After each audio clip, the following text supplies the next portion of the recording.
Hello everyone. आप सभी का फिर से स्वागत है। ये घटना चक्र साइंस का डिस्कशन है।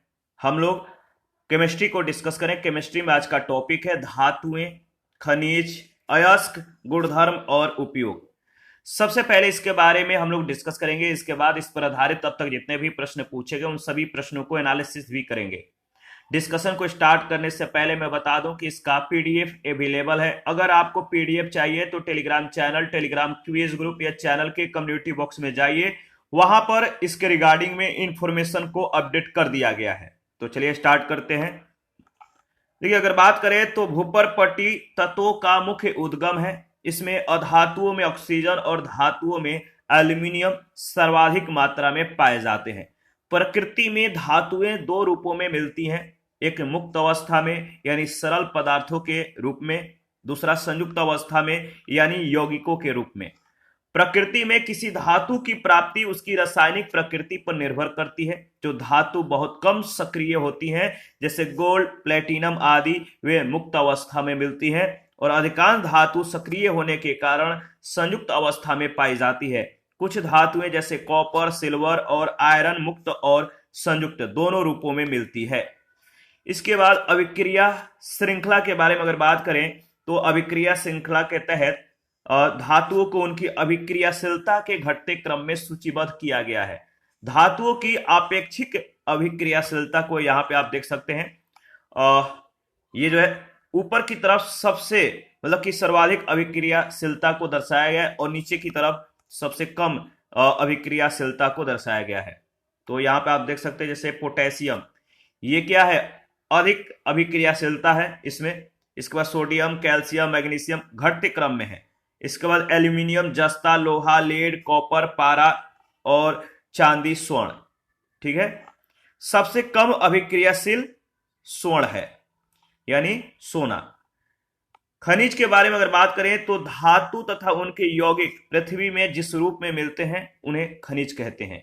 मिनरल्स किसे कहते हैं? धातु तथा उनके यौगिक पृथ्वी में जिस रूप में मिलते हैं उन्हें खनिज कहते हैं। और अयस्क किसे कहते हैं? उन खनिजों को जिनसे धातु निकालना आर्थिक दृष्टि से लाभदायक होता है, अयस्क कहते हैं। धातु प्रायः ऑक्साइड, सल्फाइड, कार्बोनेट, हैलाइड और सल्फेट के रूप में पाई जाती है। कुछ धातुओं के खनिज एवं अयस्क यहाँ पे दिए गए, जैसे सोडियम। इनके जो खनिज या अयस्क का संगठन है आप देख सकते हैं। सोडियम है, रॉक साल्ट है, ट्रोना है, चिली सोरा, बोरेक्स, ग्लोबराइट और क्रायोलाइट। इसके जो खनिज या अयस्क का जो संगठन है NaCl है, Na3HCO3 इंटू 2H2O है। इस तरह से आप देख सकते हैं। इसके बाद पोटेशियम, सिल्वाइन, कार्नेलाइट, सोनाइट, ये सभी है। तो आप इसको एक बार एनालिसिस करके ही आगे बढ़िएगा। ठीक है, यहाँ पे मैं स्क्रॉल कर देता हूं ताकि आप पूरी चीजों को एक बार ऑब्जर्व कर पाए। ये सभी क्या है? ये है एक तरफ जो है आपका कुछ मतलब कि धातु, खनिज या अयस्क का नाम दिया गया है। इधर जो है ये वाला जो एरिया है ये आपका खनिज या अयस्क का संगठन है। तो आप देख सकते हैं जैसे टीन जो धातु, खनिज या जो अयस्क है, टीन या कैसीटेराइट, इसका जो अयस्क का संगठन है वह SnO2 यानी टीन स्टोन। इसके बाद आप नेक्स्ट भी देख सकते हैं। मरकरी का HgS होता है, सिनबार का HgS होता है। तो ये पूरी रहा। इसके बाद इस पर आधारित जो प्रश्न पूछे गए उन प्रश्नों को हम लोग देखेंगे। पहला प्रश्न है, जिस धातु कर्म प्रक्रिया के अंतर्गत धातु मिश्रित अवस्था में पाई जाती है इसको क्या कहते हैं? जिस धातु कर्म प्रक्रिया के अंतर्गत धातु मिश्रित अवस्था में पाई जाती है को कहते हैं, इसको क्या कहते हैं? तो इसको प्रगलन कहते हैं। ऑप्शन ए बिल्कुल करेक्ट ऑप्शन है। प्रगलन, देखिए जो प्रगलन की क्रिया है इसमें अयस्क के अपचयन से उच्च ताप पर धातु प्राप्त की जाती है। इस प्रक्रिया में धातु संगलित अवस्था में प्राप्त होती है। सेकंड प्रश्न है, निम्नलिखित में से कौन सी इलेक्ट्रॉनिक संरूपण धातु तत्वों के लिए होती है? कौन सी इलेक्ट्रॉनिक संरूपण धातु तत्वों के लिए होती है? तो इसका सही जवाब है 2882 यानी डी ऑप्शन। इलेक्ट्रॉनिक विन्यास या संरूपण जो है 28 नियॉन एवं 288 आर्गन अक्रिय गैसों के लिए तथा 287 क्लोरीन के लिए होती है। इलेक्ट्रॉनिक संरूपण 2882 कैल्शियम के लिए प्रयुक्त होता है। प्रश्न संख्या 3 है, सबसे अधिक क्रियाशील धातु कौन सी है? तो शुरू में ही हम लोगों ने डिस्कस किया था अभिक्रिया श्रृंखला, यानी ऊपर से नीचे की तरफ घटते हुए क्रियाशीलता को जो है दिखाया गया था। सबसे अधिक क्रियाशील धातु कौन सी है, आप बताइए। तो इसका सही जवाब है पोटेशियम। अधिक क्रियाशील धातु कौन सी है? पोटेशियम। और सबसे कम अभिक्रियाशील धातु कौन सी है? तो स्वर्ण, याद रखिएगा। तो इसका सही जवाब हो जाएगा थर्ड का ऑप्शन डी, पोटेशियम। दिए गए विकल्पों में सर्वाधिक क्रियाशील धातु पोटेशियम है। क्रियाशीलता के आधार पर दी गई धातुओं का जो क्रम है, पोटेशियम, इसके बाद सोडियम, कैल्शियम और आयरन का। चुंबकत्व का अनुचुंबकीय सिद्धांत निम्न में से किसके द्वारा प्रदर्शित होता है? प्रश्न संख्या 4 में पूछा गया है कि चुंबकत्व का अनुचुंबकीय जो सिद्धांत है निम्न में से किसके द्वारा प्रदर्शित होता है? तो सही जवाब है प्लेटिनम, यानी डी ऑप्शन इसका सही जवाब है। ठीक है, अगर बात करें तो पदार्थ पर चुंबकीय क्षेत्र अनुप्रयुक्त करने पर मुख्यतः दो प्रकार के चुंबकीय व्यवहार प्रदर्शित होते हैं। एक होता है प्रतिचुंबकीय या प्रतिचुंबकत्व, दूसरा होता है अनुचुंबकत्व। प्रतिचुंबकीय पदार्थ अनुप्रयुक्त चुंबकीय क्षेत्र के द्वारा प्रतिकर्षित होते हैं, परंतु अनुचुंबकीय पदार्थ आकर्षित होते हैं। अनुचुंबकीय पदार्थ ऐसे पदार्थ होते हैं जो बाह्य चुंबकीय क्षेत्र में रखे जाने पर क्षीण चुंबकत्व प्राप्त कर लेते हैं। उनमें क्षीण चुंबकीय क्षेत्र से सशक्त चुंबकीय क्षेत्र की ओर जाने की प्रवृत्ति होती है, यानी ये चुंबक की ओर क्षीण बल के द्वारा आकर्षित होते हैं। Aluminium, calcium, chromium, lithium, platinum आदि अनुचुंबकीय पदार्थ हैं। प्रश्न संख्या 5 है, निम्नलिखित धातु युग्मों में से किस एक में जो है सबसे हल्की धातु तथा सबसे भारी धातु है? निम्नलिखित धातु युग्मों में से किस एक में सबसे हल्की धातु और सबसे भारी धातु है? इसका सही जवाब हो जाएगा लिथियम एवं ऑस्मियम। लिथियम एवं ऑस्मियम। विकल्प में प्रदत्त धातुओं के परमाणु क्रमांक, परमाणु भार एवं घनत्व निम्नानुसार है। जैसे लिथियम के परमाणु क्रमांक 3 है, परमाणु भार 6.941 है और घनत्व 0.534 ग्राम प्रति सीसी है। पारा का परमाणु क्रमांक 80 है, परमाणु भार 200.59 और घनत्व 13.534 है। ऑस्मियम का परमाणु क्रमांक 76 है, परमाणु भार 190.23 है और घनत्व 22.61 है। और एल्यूमिनियम का परमाणु क्रमांक 13 है, परमाणु भार 26.982 है और घनत्व 2.70 है। लिथियम सबसे हल्की और ऑस्मियम सबसे भारी धातु है। ऑस्मियम सर्वाधिक घनत्व वाली प्राकृतिक धातु है, अतः यह सबसे भारी है। 6 नंबर है, निम्नांकित में कौन कठोरतम धातु है? सबसे कठोर धातु कौन सा है, आपको मालूम है? इसका सही जवाब क्या होगा? इनमें से सबसे कठोर धातु जो है वो है आपका टंगस्टन, यानी डी ऑप्शन बिल्कुल सही जवाब है। देखिए, अधातु हीरा सभी प्राकृतिक वस्तुओं में सर्वाधिक कठोर होता है, जबकि धातुओं की कठोरता सामान्यतः रॉकवेल हार्डनेस परीक्षण के द्वारा जो परिभाषित की जाती है। रॉकवेल हार्डनेस परीक्षण के अनुसार कुछ प्रमुख धातुओं की कठोरता का जो स्तर है, जैसे लेड का कठोरता का जो स्तर है 1.5 है, जस्ता का 2.5 है, स्वर्ण का 2.5 से 3 है, तांबा का 3 है, प्लेटिनम का 4 से 4.5 तक है, स्टील का 4 से 4.5 है, लोहा का 4.5 है, टाइटेनियम का 6 है और टंगस्टन का 7.5 है। 7 नंबर है, सर्वाधिक कठोर तत्व निम्न में से कौन है? सर्वाधिक कठोर तत्व निम्न में से कौन है? तो सही जवाब है हीरा, ऑप्शन ए बिल्कुल करेक्ट ऑप्शन है। सभी प्राकृतिक धातुओं में सर्वाधिक कठोर तत्व हीरा है। प्रश्न संख्या 8, निम्नलिखित में से कौन सा पदार्थ पृथ्वी पर प्राकृतिक रूप से पाए जाने वाला सबसे कठोर पदार्थ है? निम्नलिखित में से कौन सा पदार्थ पृथ्वी पर प्राकृतिक रूप से पाए जाने वाला सबसे कठोर पदार्थ है? तो इसका सही जवाब हो जाएगा ऑप्शन डी, हीरा। डी बिल्कुल करेक्ट ऑप्शन है। पृथ्वी पर प्राकृतिक रूप से पाए जाने वाले सभी पदार्थों में सबसे कठोर हीरा है, डायमंड है। यह कार्बन का एक अपरूप है जो कि एक मतलब कि अधातु है। वुट्रजाइट बोरॉन नाइट्राइड संरचना में हीरे से मिलता जुलता तत्व है और ऐसा माना जाता है कि यह हीरे की तुलना में अधिक कठोर है। यह हीरे की तुलना में 18% अधिक तनाव सहन कर सकता है, स्ट्रेस को सहन कर सकता है। हालांकि प्राकृतिक रूप से इसकी अत्यंत अल्प मात्राएं ही अस्तित्व में है। अभी वुट्रजाइट बोरॉन नाइट्राइड की कठोरता गुणों का प्रायोगिक रूप से परीक्षण किया जाना शेष है। अतः वर्तमान परिप्रेक्ष्य में जो अभिष्ट उत्तर होगा वो विकल्प डी ही होगा। आगे बढ़ते हैं। प्रश्न संख्या 9 है। पूछा गया है कि निम्नलिखित में से कौन सा एक पदार्थ बहुत कठोर और बहुत तन्य है? निम्नलिखित में से कौन सा एक पदार्थ बहुत कठोर और बहुत तन्य है? तो इसका सही जवाब हो जाएगा नाइक्रोम। देखिए, कार्बोरंडम एल्यूमिनियम का अयस्क होने के कारण एल्यूमिनियम गुणधर्म से युक्त होता है जो कठोर और तन्य नहीं है। कास्ट आयरन कठोर तो होता है लेकिन दबाव पर भंगुर प्रवृत्ति के कारण तन्य नहीं है। टंगस्टन का गलनांक बिंदु अधिक है, यह तन्य धातु है किंतु कठोर नहीं है। नाइक्रोम अभंगुर होने के कारण कठोर तथा उच्च गलनांक के कारण तन्य धातु है। प्रश्न संख्या 10 है।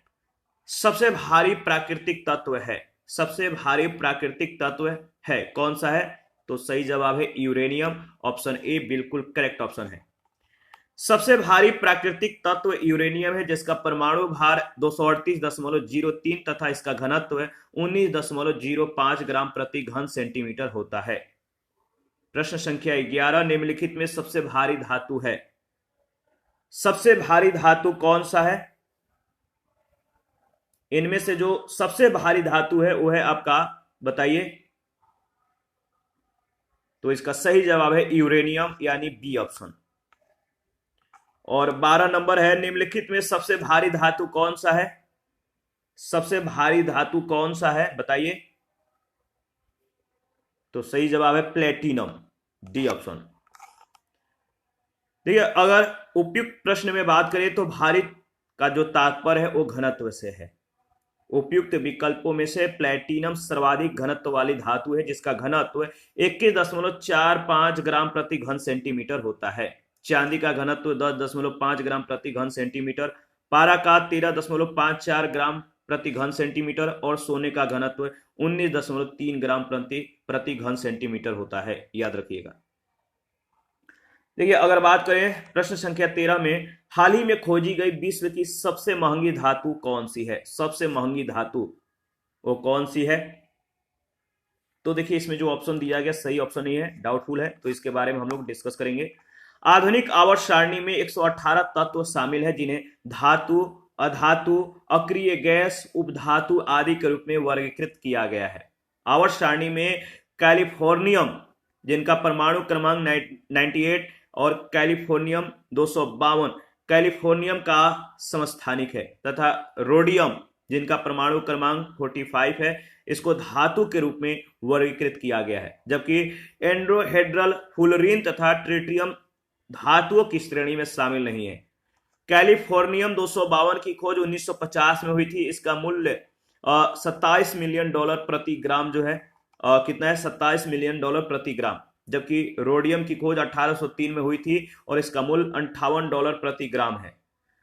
देखिए, 1985 में खोजे गए एंड्रोहेड्रल फुलरीन का मूल्य 167 मिलियन डॉलर प्रति ग्राम है। स्पष्ट है कि एंड्रोहेड्रल फुलरीन की खोज सबसे बाद में हुई और यह विश्व का सबसे महंगा पदार्थ है, याद रखिएगा, एंड्रोहेड्रल फुलरीन। हालांकि यह आवर्त सारणी में धातु के रूप में वर्गीकृत नहीं है। एंड्रोहेड्रल फुलरीन का एक ऐसा प्रकार भी अस्तित्व में है जिसमें फुलरीन ढांचे के अंतर्गत धातु परमाणु स्थित होते हैं। आवर्त सारणी का संदर्भ लेने पर उत्तर देने के लिए सबसे महंगी धातु के रूप में कैलिफोर्नियम 252 का चुनाव किया जा सकता है, लेकिन प्रश्न में हाल ही में खोजी गई धातु के बारे में पूछा गया है और इस दृष्टि से कैलिफोर्नियम 252 जो है प्रश्न के अभिष्ट उत्तर के रूप में उपयुक्त नहीं है, सही नहीं है। साथ ही एंड्रोहेड्रल फ्लोरीन के सबसे बाद में खोजे जाने सबसे महंगे पदार्थ होने का तथा एंड्रोहेड्रल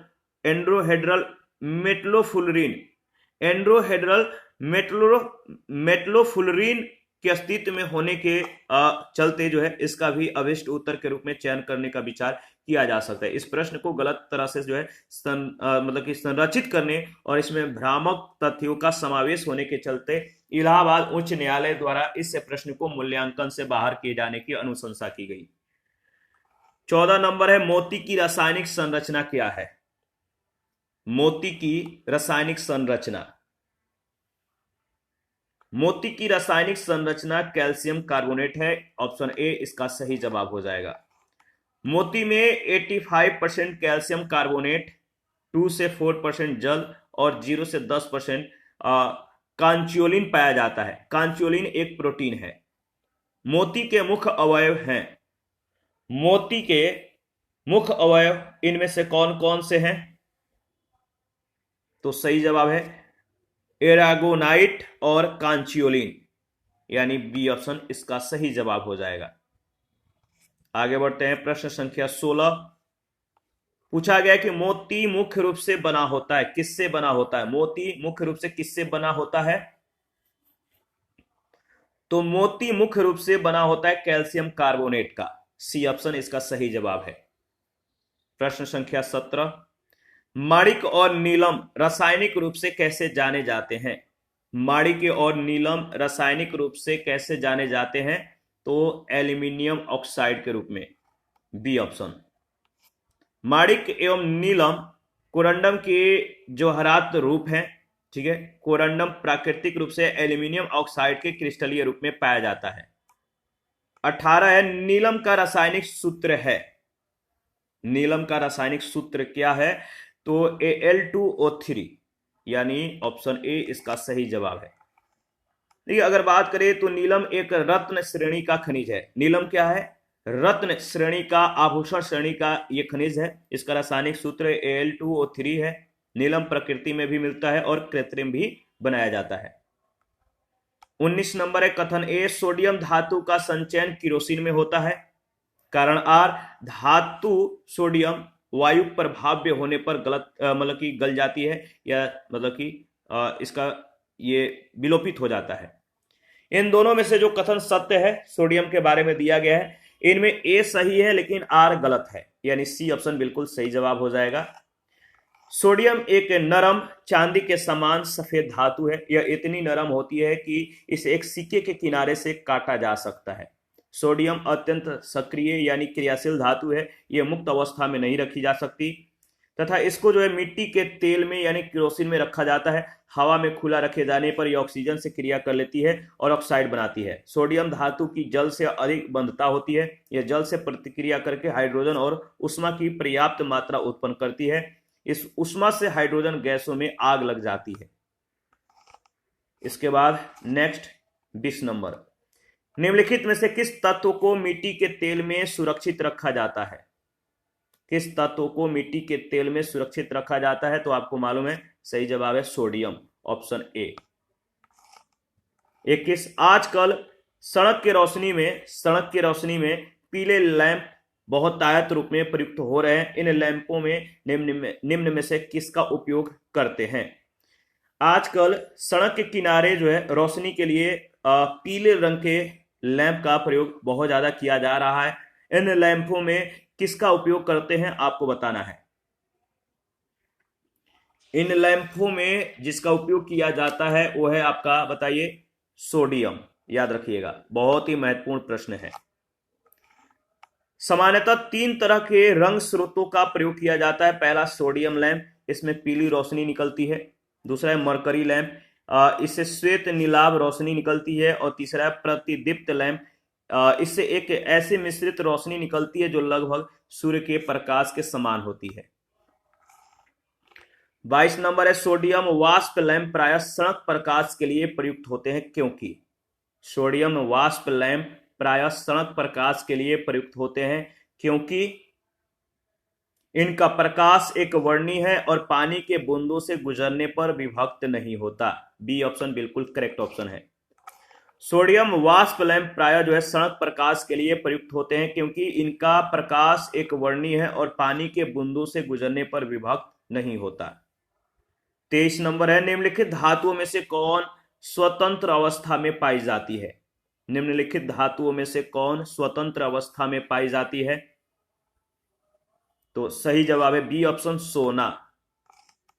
ठीक है, याद रखिएगा। देखिए, अगर बात करें तो धातुओं में सोना यानी गोल्ड की रासायनिक सक्रियता सबसे कम होती है, जिसके कारण यह स्वतंत्र अवस्था में पाई जाती है। धातुओं की घटती हुई यानी ऊपर से नीचे की ओर रासायनिक सक्रियता का क्रम निम्नलिखित है: लिथियम, पोटेशियम, बेरियम, ट्रांसियम, सोडियम, कैल्शियम, मैग्नीशियम। ये सभी ऊपर से नीचे की ओर मतलब कि घटते हुए क्रियाशीलता को दिखाए गए हैं। इसके बाद aluminium, manganese, zinc, chromium, iron, cadmium, cobalt, nickel, tin, lead, copper, mercury, silver, platinum और गोल्ड की क्रियाशीलता सबसे कम होती है। 24 नंबर है, उत्कृष्ट धातुओं के संदर्भ में निम्न वाक्यों पर विचार कीजिए। पहला, उत्कृष्ट धातुएं प्रकृति में शुद्ध रूप में प्राप्त होती है। दूसरा, यूरेनियम एवं सीसा उत्कृष्ट धातु के उदाहरण। इनमें से कौन सा कथन सही है? दोनों में से कौन सा कथन सत्य है आपको बताना है। इसका सही जवाब हो जाएगा केवल पहला स्टेटमेंट सही है, यानी उत्कृष्ट धातुएं प्रकृति में शुद्ध रूप में प्राप्त होती है। ठीक है, देखिए, उत्कृष्ट धातुएं नोबल जो मेटल्स होते हैं, ऐसी धातुओं का समूह होता है जो हवा में खुला छोड़ दिए जाने पर ऑक्सीकरण यानी ऑक्सीडेशन एवं संक्षारण के प्रति प्रतिरोधी होती है। उत्कृष्ट धातुएं प्रकृति में शुद्ध रूप में प्राप्त होती है क्योंकि ये क्रियाशील होती हैं और अन्य तत्वों के साथ संयोजन के फलस्वरूप यौगिकों का निर्माण नहीं करती। सर्वाधिक आम उत्कृष्ट धातुएं स्वर्ण, platinum, rhodium, iridium, ruthenium, osmium और पैलेडियम आदि हैं। यूरेनियम एवं सीसा उत्कृष्ट धातु के उदाहरण नहीं है। सोने का घोला जा सकता है, सोने को घोला जा सकता है किसमें? सोने को घोला जा सकता है, गोल्ड जो है इसको किसमें मतलब कि घोला जा सकता है? देखिए, स्वर्ण नाइट्रिक, सल्फ्यूरिक और हाइड्रोक्लोरिक अम्ल से प्रभावित नहीं होता है, लेकिन अम्लराज एक्वा रेजा होता है, अम्ल जो राज होता है मतलब कि 3 भाग सांद्र हाइड्रोक्लोरिक अम्ल तथा 1 भाग सांद्र नाइट्रिक अम्ल का सम्मिश्रण में घुलकर क्लोरोऑरिक अम्ल बनाता है। शुद्ध सोना कितने कैरेट का होता है? शुद्ध सोना जो होता है कितने कैरेट का होता है आप बताइए। आप कहते हैं ना कि ये जो गोल्ड है ये 22 कैरेट का है, 24 कैरेट का है, 18 कैरेट का है, तो जो शुद्ध सोना होगा कितने कैरेट का होगा? याद रखिएगा 24 कैरेट का। 24 कैरेट का जो गोल्ड होता है वो शुद्ध सोना होता है, मुलायम होता है। स्वर्ण की शुद्धता डिग्री अथवा कैरेट में मापी जाती है। विशुद्ध स्वर्ण 1000 डिग्री या 24 कैरेट का होता है और चूंकि यह बहुत ही मुलायम होता है इसीलिए इसका उपयोग आभूषण बनाने के लिए नहीं किया जाता। साधारणतः आभूषण बनाने के लिए 10 से 22 कैरेट तक का सोना अच्छा माना जाता है।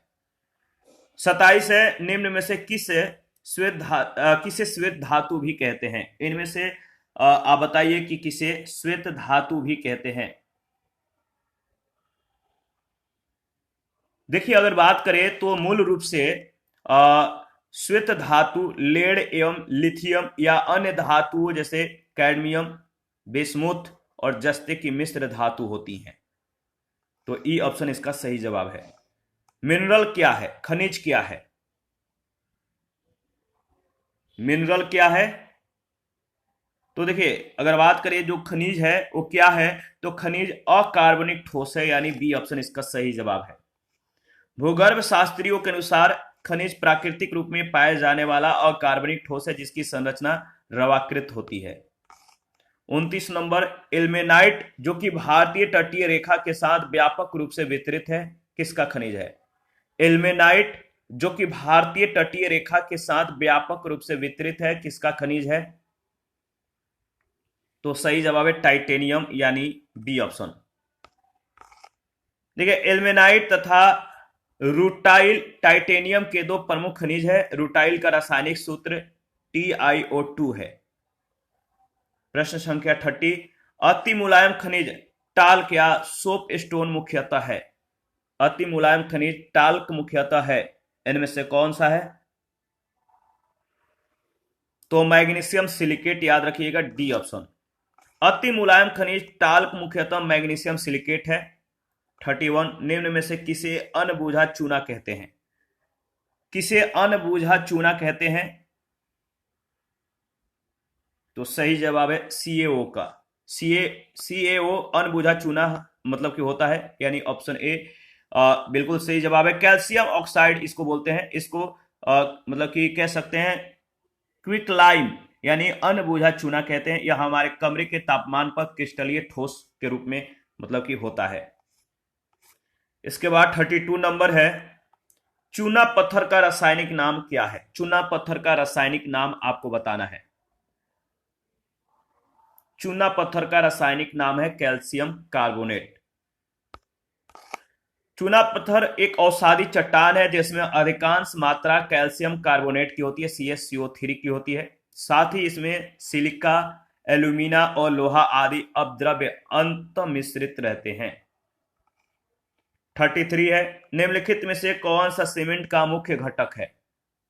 कौन सा सीमेंट का मुख्य घटक है? तो देखिए, सीमेंट के उत्पादन में कच्चे माल के रूप में चूना पत्थर, सिलिका मिट्टी, इन सभी का उपयोग होता है। जबकि सिलिका मिट्टी और लाइम को जो है एक साथ गर्म किया जाता है, तब वे एक साथ पिघलकर एवं अभिक्रिया कर सीमेंट क्लिंकर का निर्माण करते हैं। इस क्लिंकर में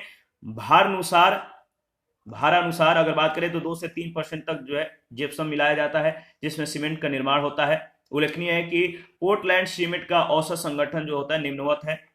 आप देख सकते हैं CO का 50 से 60%, SiO2 का 20 से 25%, Al2O3 का 5 से 10%, MgO का 2 से 3%, Fe2O3 का 1 से 2% और SO3 का 1 से 2%। प्लास्टर ऑफ पेरिस बना होता है किससे? प्लास्टर ऑफ पेरिस किससे बना होता है? तो याद रखिएगा जिप्सम से। प्लास्टर ऑफ पेरिस का रासायनिक सूत्र कैल्शियम सल्फेट हेमीहाइड्रेट है। यह जिप्सम का बना होता है। इसका उपयोग सल क्रिया में पट्टियों के रूप में होता है। इससे मूर्तियां तथा मूर्तियों के सांचे भी बनाए जाते हैं। 35 है, टूटी हुई हड्डियों की रक्षा के लिए प्लास्टर ऑफ पेरिस का प्रयोग होता है। यह है, टूटी हुई हड्डियों के रक्षा के लिए प्लास्टर ऑफ पेरिस का प्रयोग होता है। यह जो है याद रखिएगा जिप्सम है, यानी डी ऑप्शन।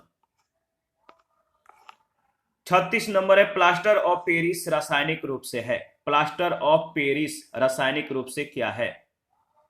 तो सही जवाब हो जाएगा कैल्शियम सल्फेट, ऑप्शन ए। अर्ध जलयोजित कैल्शियम सल्फेट को सामान्यतः प्लास्टर ऑफ पेरिस कहते हैं। यह एक सफेद चूर्ण है। इसका उपयोग सल क्रिया में पट्टियों के रूप में होता है। इसमें मूर्तियां तथा मूर्तियों के सांचे भी बनाए जाते हैं। इसका सूत्र CaSO4 × ½ H2O यानी कैल्शियम सल्फेट हेमीहाइड्रेट है। प्लास्टर ऑफ पेरिस का सूत्र क्या है? प्लास्टर ऑफ पेरिस का जो सूत्र है आपको बताना है। देखिए, कुछ ही सेकंड पहले इसके बारे में हम लोगों ने डिस्कस किया था, तो सही जवाब हो जाएगा प्लास्टर ऑफ पेरिस का जो सूत्र है वो है आपका CaSO4 ½ H2O, यानी बी ऑप्शन इसका सही जवाब है। देखिए, अगर बात करें तो 38 नंबर जो प्रश्न है दिया गया कि डॉक्टर, कलाकार एवं मूर्तिकार कैल्शियम सल्फेट का उपयोग करते हैं, जिसका लोकप्रिय नाम है। क्या लोकप्रिय नाम है? डॉक्टर, कलाकार और मूर्तिकार कैल्शियम सल्फेट का उपयोग करते हैं, इसका लोकप्रिय नाम है plaster of Paris, D option. निम्नलिखित में से किस पदार्थ में कैल्शियम विद्यमान है? 39 नंबर प्रश्न है, निम्नलिखित में से किस पदार्थ में कैल्शियम विद्यमान है? तो इसका सही जवाब हो जाएगा जिप्सम में, सी ऑप्शन। जिप्सम एक खनिज है जिसमें सूक्ष्म तथा गंधक एवं कैल्शियम प्रचुर मात्रा में पाया जाता है। रासायनिक संरचना के दृष्टि से यह कैल्शियम का सल्फेट है, जिसमें जल के दो अणु उपस्थित होते हैं। इसका रासायनिक सूत्र है CaSO4 इंटू 2H2O। इसके बाद नेक्स्ट प्रश्न, प्रश्न संख्या 40 में पूछा गया है कि मोनाजाइट किसका अयस्क है। मोनाजाइट किसका अयस्क है? तो याद रखिएगा थोरियम का। मोनाजाइट थोरियम, लैंथेनम और सीरियम का मिश्रण है। भारत में यह केरल तट पर पर्याप्त मात्रा में पाया जाता है। 41 है माइका है। माइका क्या है? देखिए, माइका उष्मा का चालक तथा विद्युत का कुचालक है, यानी ऑप्शन ए बिल्कुल करेक्ट ऑप्शन है। अभ्रक एक महत्वपूर्ण गैर धातुवीय खनिज है। यह उष्मा का चालक तथा विद्युत का कुचालक होता है। इसका उपयोग मुख्यतः विद्युत उद्योगों में किया जाता है, क्योंकि इसमें विद्युत रोधक क्षमता अधिक होती है। यह उच्च वोल्टेज को भी सह सकता है। इसमें ऊर्जा क्षय भी कम होता है। अभ्रक की परावैद्युतिक शक्ति जो होता है तथा रासायनिक स्थिरता अधिक होती है। इससे संधारित्र तथा अधिक वोल्टेज के वैद्युत उपकरणों के लिए इंसुलेटर के निर्माण में प्रयुक्त किया जाता है। 42 है, निम्न में से किस उद्योग में अभ्रक कच्चे माल के रूप में प्रयोग होता है। अभ्रक मतलब कि किस उद्योग में कच्चे माल के रूप में प्रयुक्त होता है? तो वैद्युत। किस उद्योग में? वैद्युत से संबंधित उद्योगों में। 43 है, निम्नलिखित द्रव्यों में से कौन सा उष्मा का बहुत अच्छा चालक है। निम्नलिखित द्रवों में से कौन सा उष्मा का बहुत अच्छा चालक है? तो पारा है, ऑप्शन ए। धातुएं उष्मा की अच्छी चालक होती हैं। धातुएं अधिकांशतः ठोस होती हैं, परंतु पारा एक ऐसी धातु है जो साधारण ताप पर द्रव अवस्था में विद्यमान रहती है। दिए गए विकल्पों में पारा द्रव अवस्था में धातु होने के कारण उष्मा का चालक है। 44 है, निम्न में से कौन सा उष्मा का सबसे अधिक कुचालक है। कौन सा उष्मा का सबसे अधिक कुचालक है? तो याद रखिएगा पारा। क्या पूछा गया? सबसे अधिक कुचालक, तो आपका सही जवाब हो जाएगा पारा, सी ऑप्शन। इसके बाद देखिए, कोई भी ऐसा पदार्थ जिससे विद्युत धारा या उष्मा प्रवाहित न हो कुचालक कहते हैं, जैसे लकड़ी, कांच इत्यादि। सभी धातुएं उष्मा की चालक होती है, लेकिन अन्य धातुओं की तुलना में सीसा एवं पारा की उष्मा चालकता कम होती है। लेड की उष्मा चालकता लगभग होता है 34.7 W/m², जबकि पारा की उष्मा चालकता लगभग 8.31 होता है। 45 है, निम्नलिखित में से कौन सी धातु सामान्य तापमान पर द्रव अवस्था में होता है। आपको मालूम है इसका सही जवाब क्या होगा। निम्नलिखित में से कौन सी धातु सामान्य तापमान पर द्रव अवस्था में होता है, तो सही जवाब है पारा, सी ऑप्शन बिल्कुल करेक्ट ऑप्शन है। पारा चांदी जैसे सफेद और चमकीली धातु है। यह साधारण ताप पर द्रव अवस्था में विद्यमान रहता है। यह उष्मा एवं विद्युत का कुचालक होता है, जबकि अन्य विकल्पों में दिए गए तत्व ठोस अवस्था में पाए जाते हैं। 46, निम्नलिखित में से कौन सा कमरे के तापमान पर द्रव रूप में है। कौन सा कमरे के तापमान पर द्रव रूप में है, तो सही जवाब है फ्रेंसियम, सी ऑप्शन। कमरे के मानक तापमान यानी 25 डिग्री सेंटीग्रेड पर केवल ब्रोमीन एवं मरकरी द्रव रूप में पाए जाते हैं। सीजियम, रुबिडियम, फ्रेंसियम तथा गैलियम कमरे के तापमान या उसके कुछ अधिक तापमान पर द्रव अवस्था में परिवर्तित हो जाते हैं। 47 है, पारे का साधारणतः तापमापी यंत्रों में उपयोग किया जाता है, क्योंकि इसकी विशेषता है। क्या विशेषता है? पारे का साधारणतः तापमापी यंत्रों में उपयोग किया जाता है, क्योंकि इसकी जो विशेषता है उच्च संचालन शक्ति का, सी ऑप्शन। पारे का साधारणतः तापमापी यंत्रों में व्यापक रूप से प्रयोग किया जाता है, क्योंकि इसके उष्मीय प्रसार की दर उच्च होती है। अतः जब इसे तापमापी यंत्रों में प्रयोग किया जाता है, तब यह तापमान में होने वाले अल्प से अल्प परिवर्तनों को भी दर्ज कर लेता है। साथ ही इसका क्वथनांक भी उच्च होता है, जिसके कारण यह उच्च तापमानों को मापने के लिए सर्वथा उपयुक्त है। तापमापी में पारे के प्रयोग के मुख्य कारण निम्न है। पहला, यह अपारदर्शी एवं चमकदार है, अतः अंकित ताप के पठन में सुविधा होती है। इसकी उष्मीय चालकता उच्च होती है, अतः शीघ्र ही ताप को अंकित करता है। और तीसरा, पारा जो होता है कांच पर नहीं चिपकता, अधिक वाष्पशील नहीं है, अतः ताप को शुद्ध रूप से अंकित कर पाता है। आगे बढ़ते हैं नेक्स्ट प्रश्न, प्रश्न संख्या 48 है, निम्न में से कौन जल के साथ बिल्कुल भी अभिक्रिया नहीं करता है? निम्नलिखित में से कौन जल के साथ बिल्कुल भी अभिक्रिया नहीं करता है? तो सही जवाब है लेड, यानी बी ऑप्शन। धातु जैसे लेड, कॉपर, सिल्वर, गोल्ड एवं प्लेटिनम जल तथा भाप से बिल्कुल अभिक्रिया नहीं करती। मैग्नीशियम ठंडे जल से अभिक्रिया नहीं करता है, हालांकि यह गर्म जल से अभिक्रिया करके मैग्नीशियम हाइड्रोक्साइड एवं हाइड्रोजन उत्पन्न करता है। धातुएं जैसे एल्यूमिनियम, लौह एवं जस्ता ठंडे एवं गर्म जल दोनों से अभिक्रिया नहीं करती है, हालांकि ये भाप से अभिक्रिया करके धातु ऑक्साइड एवं हाइड्रोजन का निर्माण करती है। 49 है, तब कोई प्रतिक्रिया नहीं होती है जब भाप गुजरती है ऊपर से। किसके ऊपर से? जब भाप किसके ऊपर से गुजरती है तो कोई प्रतिक्रिया नहीं होती है? तो तांबे के ऊपर से, बी ऑप्शन। 50 है, लोहा जिसे प्राप्त किया जाता है वह है। लोहा जिसे प्राप्त किया जाता है वह क्या है? इसका सही जवाब क्या होगा? इसका सही जवाब हो जाएगा, देखिए, लोहा जिसे प्राप्त किया जाता है वह है, याद रखिएगा, हेमेटाइट, यानी डी ऑप्शन। हेमेटाइट से लोहा प्राप्त होता है, जबकि मोनाजाइट रेत से थोरियम प्राप्त होता है, पीच ब्लेंड से यूरेनियम प्राप्त होता है। 51, निम्नलिखित लौह अयस्कों में से बैलाडीला में किसका खनन होता है? निम्नलिखित लौह अयस्कों में से बैलाडीला में किसका खनन होता है? सही जवाब है हेमेटाइट का, ऑप्शन ए। बैलाडीला खान छत्तीसगढ़ के दंतेवाड़ा जिला में स्थित है। यह हेमेटाइट लौह अयस्क का खनन किया जाता है यहां पर, और हेमेटाइट उच्च गुणवत्ता वाला लौह अयस्क है। यह मुख्य रूप से छत्तीसगढ़, झारखंड, उड़ीसा, असम, बिहार आदि राज्यों में पाया जाता है, जबकि अपेक्षाकृत कम गुणवत्ता वाले मैग्नेटाइट लौह अयस्क की प्राप्ति गोवा, कर्नाटक, आंध्र प्रदेश, केरल, तमिलनाडु आदि राज्यों में होती है। 52 है, सूची 1 सूची 2 के साथ आपको मिलान करना है, तो मिलान कीजिए और बताइए इसका सही जवाब क्या होगा।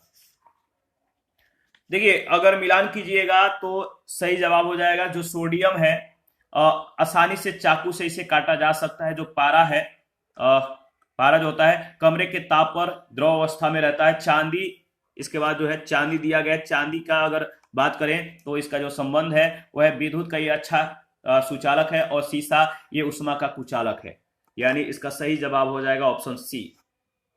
याद रखिएगा, दोबारा से रिवाइज कर लेते हैं। सोडियम चाकू से आसानी से कट सकता है, पारा कमरे के ताप पर द्रव अवस्था में रहता है, चांदी ये विद्युत का अच्छा सुचालक है, सीसा उष्मा का ये कुचालक है। 53 में भी आपको जो है मतलब कि सूची 1 सूची 2 के साथ मिलान करना है, तो चलिए मिलान करते हैं। अगर बात करें तो देखिए, उष्मा तथा विद्युत का सर्वोत्तम संचालक कौन है? आपको मालूम है, इसका सही जवाब हो जाएगा चांदी। सबसे अधिक मात्रा में पाई जाने वाली जो धातु है वो कौन सी है? सबसे अधिक मात्रा में पाई जाने वाली जो धातु है वो है एल्यूमिनियम। और सबसे अधिक लचीली तथा पीट कर बढ़ाए जाने वाले जो धातु हैं वो कौन से हैं? तो इसका सही जवाब हो जाएगा स्वर्ण। और उष्मा का न्यूनतम संचालक यह है सीसा, यानी इसका सही जवाब हो जाएगा ऑप्शन डी। देखिए, चांदी उष्मा तथा विद्युत की सर्वोत्तम संचालक होती है। भूपर पट्टी में सबसे अधिक मात्रा में पाई जाने वाली धातु एल्यूमिनियम है। स्वतंत्र अवस्था में सोना मुलायम, बहुत तन और आघातवर्ध का वह गुण जिसके कारण उसे आसानी से पतली चादरों में पीटकर परिवर्तित किया जा सकता है, यह होता है। और सीसा उष्मा का न्यूनतम संचालक है। प्रश्न संख्या नेक्स्ट है 54। पूछा गया है कि निम्न में से किस पदार्थ की विद्युत चालकता सर्वाधिक है? तो आपको मालूम है विद्युत चालकता जिसमें सबसे ज्यादा होती है वह है चांदी। 55, एल्यूमिनियम बनाने के लिए कौन से मुख्य खनिज का प्रयोग होता है? एल्यूमिनियम बनाने के लिए निम्न में से किस खनिज का प्रयोग होता है? सही जवाब है बॉक्साइट, यानी सी ऑप्शन। बॉक्साइट एल्यूमिनियम का मुख्य अयस्क है, जो एल्यूमिनियम के जलयोजित ऑक्साइड के रूप में पाया जाता है। यह प्रधानतः गिब्साइट, ब्रोमाइट और डायस्पोर का सम्मिलित रूप है। यह सर्वप्रथम दक्षिणी फ्रांस में लेस बॉक्स नामक स्थल पर पाया गया, इसीलिए इसका नामकरण बॉक्साइट किया गया। एल्यूमिनियम धातु का निष्कर्षण मुख्यतः बॉक्साइट अयस्क से विद्युत अपघटन विधि के द्वारा किया जाता है। 56 है। एल्यूमिनियम का सबसे महत्वपूर्ण अयस्क है। एल्यूमिनियम का सबसे महत्वपूर्ण अयस्क है, इनमें से कौन सा है? सही जवाब है बॉक्साइट, ऑप्शन ए। निम्न में से किस धातु को प्राप्त करने के लिए बॉक्साइट अयस्क है? किस धातु को प्राप्त करने हेतु बॉक्साइट जो है अयस्क है? इसका सही जवाब हो जाएगा एल्यूमिनियम, यानी ऑप्शन सी। देखिए इसके बाद 58, बॉक्साइट अयस्क है किसका? बॉक्साइट किसका अयस्क है? तो आपको मालूम है एल्यूमिनियम का, याद रखिएगा। एल्यूमिनियम धातु को प्राप्त किया जाता है किससे? एल्यूमिनियम धातु को बॉक्साइट से प्राप्त किया जाता है। इसके अलावा पीच ब्लेंड से यूरेनियम, ग्रेफाइट से कार्बन, बॉक्साइट से एल्यूमिनियम और अर्जेंटाइट से चांदी की प्राप्ति होती है। 60 है, निम्नलिखित में से कौन सा उद्योग बॉक्साइट को मुख्य कच्चा माल के रूप में उपयोग करता है? निम्नलिखित में से कौन सा उद्योग बॉक्साइट को मुख्य कच्चा माल के रूप में उपयोग करता है? तो याद रखिएगा सही जवाब है एल्यूमिनियम, यानी ऑप्शन ए। बॉक्साइट एल्यूमिनियम का प्रमुख अयस्क है। इसका रासायनिक सूत्र Al2O3 × 2H2O है। एल्यूमिनियम उद्योगों में बॉक्साइट जो है मुख्य कच्चा माल के रूप में प्रयुक्त होता है। 61, निम्न में से कौन सा एक कथन सही है? कौन सा एक कथन सही है? सही जवाब है ऑप्शन बी, कैल्शियम कार्बोनेट दंत पेस्ट का एक अवयव होता है। बी ऑप्शन बिल्कुल करेक्ट आंसर है। सामान्यतः टूथपेस्ट में 20 से 42% जल उपस्थित होता है। टूथपेस्ट के अन्य प्रमुख अवयव हैं अपघर्षक, फ्लोराइड एवं आद्रक। सामान्यतः टूथपेस्ट में अपघर्षक की मात्रा 50% तक होती है। अपघर्षकों में एल्यूमिनियम हाइड्रोक्साइड एवं कैल्शियम कार्बोनेट के अविलय कण शामिल होते हैं। सामान्यतः नाभिकीय रिएक्टरों में उच्च दाब पर सामान्य जल तथा ड्यूटेरियम ऑक्साइड का शीतलक के रूप में प्रयोग किया जाता है, जबकि फास्ट ब्रीडर टेस्ट रिएक्टर में शीतलक के रूप में गलित सोडियम का प्रयोग होता है। आगे बढ़ते हैं नेक्स्ट प्रश्न। 62 में आपको मिलान करना है सूची 1 सूची 2 के साथ। तो चलिए मिलान करते हैं। देखिए भंजक का जो संबंध है वो किससे है? तो भंजक का संबंध है पेट्रोलियम से। प्रगलन का संबंध ताम्र से है। और इसके बाद हाइड्रोजनीकरण का जो संबंध है खाद्य वसा। और आपका वल्कनीकरण का जो संबंध है रबड़ से है। यानी सही जवाब हो जाएगा ऑप्शन बी।